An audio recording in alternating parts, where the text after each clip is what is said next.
کارونه به دې آسان شي ټول دا ټول مشکلات په آسانی کې د دنیا هم صحیح بندګي وکړي دا ټول کارونه به الله رب العالمین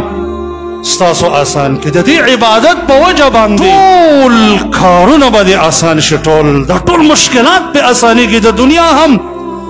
څنګه چې یو حدیث قدسی کې راځي رب العالمین فرمایي یا ابن آدم صلی لی 4 رکعات اول النهار اکفک آخره اے دا آدم بچیا د ورځې 4 رکعاته مونځ د ورځې په سر کې وکړه تر آخره پورې به د ټول مشکلات آسان شي موږ د یو مشکل د حل کېدلو دپاره د دنیا یو مشر یو لیډر یو حکمران ته زو ګنټې د هغې دروازې ته انتظار کو چې یو حاجت مو سر شي یو حاجت 4 رکعاته مونځ باندې 10 منټه نه لګېږي په دې ټول حاجتونه سر کېږي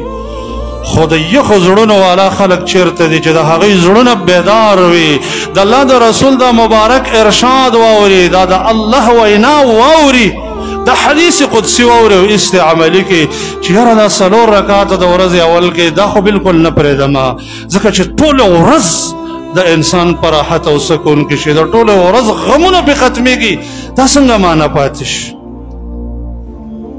نو موږ او تاسو ګوره د اصل مقصد نه د ټول خیر د مفاتیح او چابۍ نه غافل یې چې هغه د الله بندګي ده رب العالمین تقسیم کړی دی چې ای بني آدمه تقسیم دی تقسیم یو کار مې تا ته حواله کړی دی یو کار مې ځان ته حواله کړی دی ته خپل کار وکړه زه به خپل کار وکړم الله بنده ته دا کار حواله کړی دی عبادت یې ورته حواله کړی دی دې دپاره یې بنده پیدا کړی دی او د رزق ذمواري ځان ته حواله کړې ده الله رزاق دی د رزق انتظام الله رب العالمین باندې دی منګه د الله چې کوم شي ذمواري کړې ده او منګه ته فارغ کړي یو هغې دپاره منګه زندګي خرج کوو کومه ذمواري چې منګ ته حواله کړې ده هغې کې غفلت کوو